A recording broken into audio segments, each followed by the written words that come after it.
जय श्री कृष्णा। प्रिय दर्शक बंधु, एक बार पुनः स्वागत है आप सभी मित्रों का आपके अपने चैनल दर्पण ज्ञान गागर यूट्यूब चैनल में।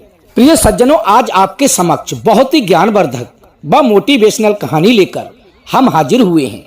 आज की कहानी में हम आपको बताने वाले हैं कि उस राज्य का राजा कैसा था और वो राजा अपने राज्य के विद्वानों द्वारा भविष्यवाणी करने वाले की बात सत्य निकलने पर उसे लाखों का इनाम दिया करता था और बात झूठी निकलने पर उसे कौन कौन सा दंड दिया करता था। इस कहानी में आज हम आपके समक्ष यही सब बताने जा रहे हैं। तो कहानी शुरू करने से पहले प्रिय सज्जनों, आप सभी से मेरा निवेदन है, यदि आपने हमारे चैनल को सब्सक्राइब नहीं किया है तो प्लीज चैनल को अभी सब्सक्राइब कर लें, वीडियो को एक लाइक कर दें, हो सके तो अपने सगे संबंधियों व मित्रों तक वीडियो को शेयर अवश्य करें। प्रिय सज्जनों, तो बने रहें बिना स्किप किए हमारी वीडियो की समाप्ति तक। तो आइए प्रिय दर्शक बंधुओं, आपका अधिक समय नष्ट ना करते हुए देखते हैं इस प्यारी सी कहानी की ओर। प्रिय सज्जनों, एक राजा ने अपने राज्य में एक ऐलान करवा रखा था कि जो कोई भी विद्वान हमारे राज दरबार में आकर के भविष्यवाणी सुनाएगा, यदि उसके द्वारा की गई भविष्यवाणी सत्य निकली तो उसको बहुत सारा इनाम दिया जाएगा। अब तो प्रिय दर्शक बंधुओं, ज्योतिष के बड़े बड़े विद्वान पंडित ज्ञानी लोग वहां पर आने लगे और राज दरबार में पहुंचने के बाद भविष्यवाणी सुनाया करते थे और यदि वह संयोगवश सत्य साबित होती तो वे बहुत सा इनाम भी पाते। उसी देश के एक गांव में एक बहुत ही गरीब व्यक्ति रहता था जिसका गुजारा बड़ी ही मुश्किल से हो पा रहा था। प्रिय सज्जनों, एक दिन उसकी पत्नी ने कहा कि सुनिए जी, तुम घर में खाली पड़े रहते हो, इधर उधर घूमते रहते हो, तुम भी राज दरबार में चले जाओ और वहां पहुंचकर कोई भविष्यवाणी सुनाओ। हो सकता है यदि तुम्हारे द्वारा सुनाई गई भविष्यवाणी सत्य निकली तो राजा खुश होकर हमें भी बहुत सारा इनाम देगा, जिससे हम सभी के जीने का एक सहारा मिल जाएगा। प्रिय सज्जनों, अपनी पत्नी के बार बार ऐसा कहने पर वो गरीब व्यक्ति अपनी पत्नी से कहने लगा कि हे प्रिय, मैं तो अज्ञानी अनपढ़ हूँ, मैं भविष्यवाणी करना क्या जानूं, मुझे इस बारे में किसी भी बात का बिल्कुल भी ज्ञान नहीं है। कहीं ऐसा ना हो राज दरबार में पहुंचकर लेने के देने पड़ जाएं। तभी उसकी पत्नी कहने लगी, अपने पुरुषार्थ से परिश्रम करना तो मनुष्य का धर्म है, अर्थात कर्तव्य बनता है। आगे जो ईश्वर को मंजूर होगा वही होगा। हमें अपनी जीविका चलाने के लिए कोशिश तो करनी ही चाहिए, इसलिए तुम राज दरबार में जाओ तो सही। प्रिय बंधुओं, अपनी पत्नी के बार बार कहने के बाद वो गरीब व्यक्ति वहां से चल दिया।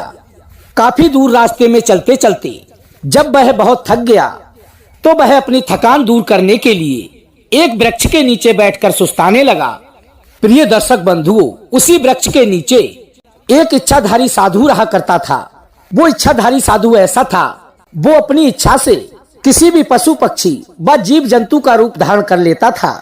जब वह व्यक्ति उसी वृक्ष के नीचे बैठा हुआ था तभी वह इच्छाधारी साधु एक सर्प का वेश धारण करके उसके समक्ष आ गया, जिसे देखने के बाद वो व्यक्ति वहां से डर करके भागने लगा। तभी वह सर्प मनुष्य की भाषा में बोला कि हे वत्स, तुम मुझसे डरो नहीं, मैं सर्प के भेष में एक साधु हूँ। मैं जो भी बात कहूँगा तुम्हारे भले की ही कहूँगा, इसलिए तुम मुझसे बिल्कुल भी मत डरो और मेरी बात को ध्यान से सुनो। पहले तुम ये बताओ जा कहाँ रहे हो। तभी वो व्यक्ति डरता हुआ कहने लगा कि हे साधु महाराज, हमारे देश के राजा ने एक ऐलान कर रखा है कि जो कोई भी राज दरबार में आकर भविष्यवाणी सुनाएगा, यदि वो भविष्यवाणी सच्ची साबित हुई तो उसे बहुत सारा इनाम मिलेगा। मैं बिल्कुल अनपढ़ आदमी हूँ, मुझे भविष्यवाणी के बारे में बिल्कुल भी ज्ञान नहीं है। अपनी पत्नी के बार बार कहने पर मैं घर से चला तो आया हूँ, परंतु इस बात से बहुत हैरान हूँ कि राज दरबार में पहुंचकर मैं क्या भविष्यवाणी करूंगा जो कि सत्य साबित हो और हमें बहुत सारा इनाम मिल जाए। अब मैं बड़ी दुविधा में पड़ गया हूँ, मैं इस बात को समझ ही नहीं पा रहा हूँ कि इसका परिणाम क्या होगा।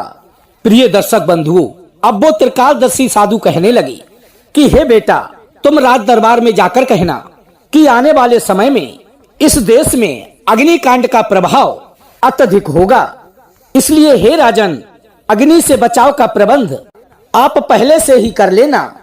ये आपके लिए व आपके राज्य की प्रजा के हित में बहुत ही अच्छा होगा अब प्रिय सज्जनों, उस साधु महाराज की बात सुनने के बाद उस व्यक्ति ने राज दरबार में पहुंचकर वैसा ही कहा जैसा कि उस सर्प रूपी साधु ने कहा था।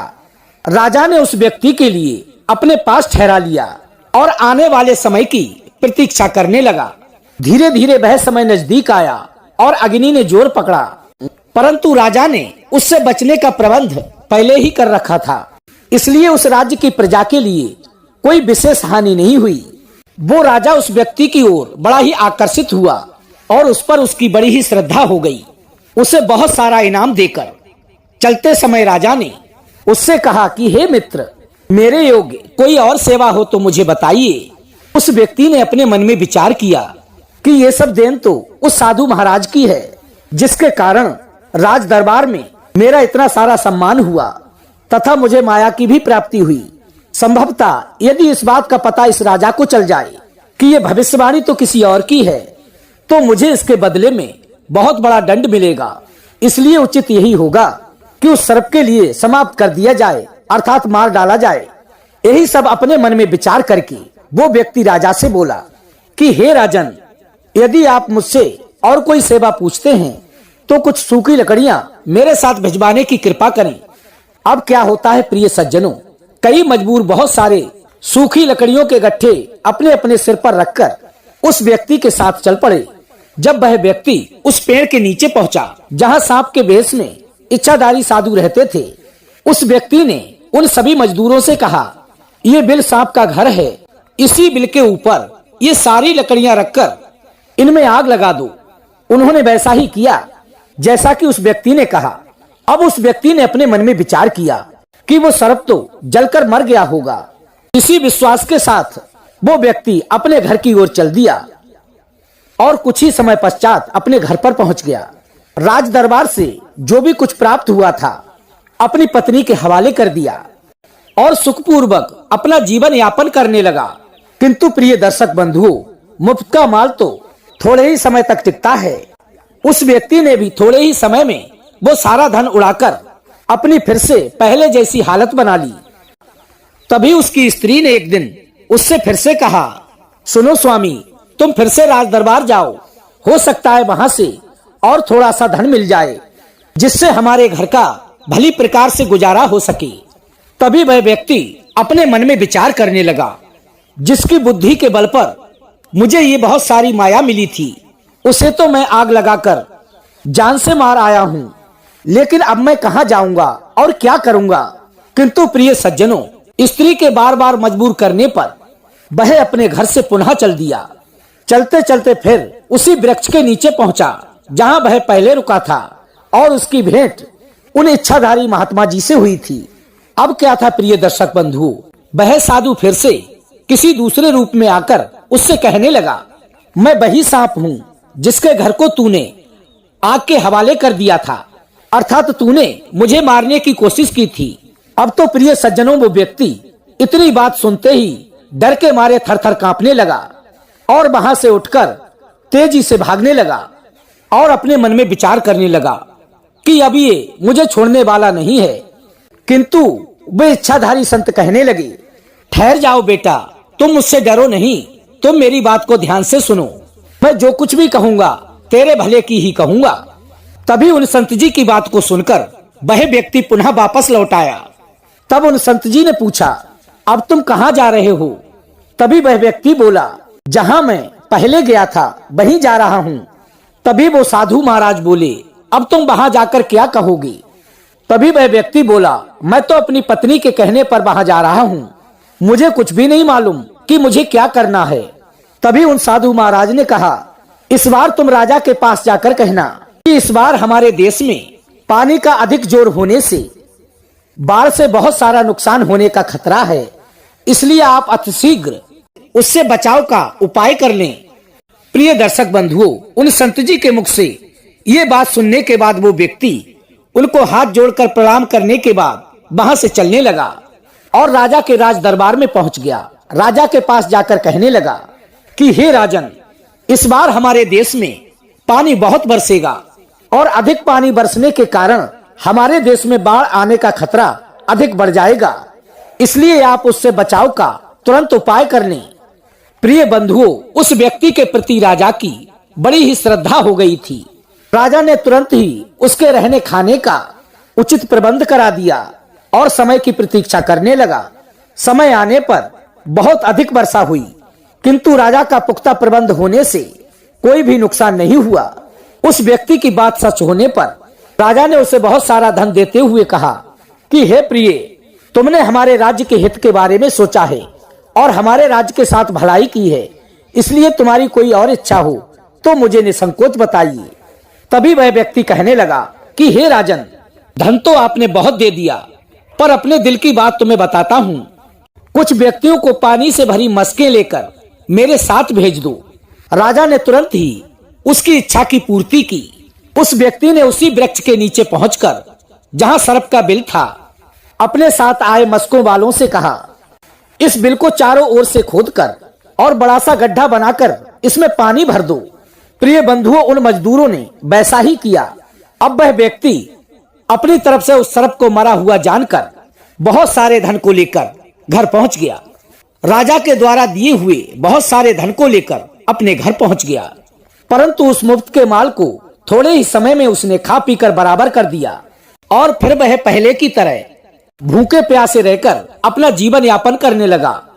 तीसरी बार अपनी स्त्री के बार बार कहने पर फिर से वह व्यक्ति उसी वृक्ष के नीचे पहुंचा, तो वे इच्छाधारी साधु अपने वास्तविक स्वरूप में आ गए और उससे कहने लगे, हे बेटा, अब तुम कहाँ जा रहे हो?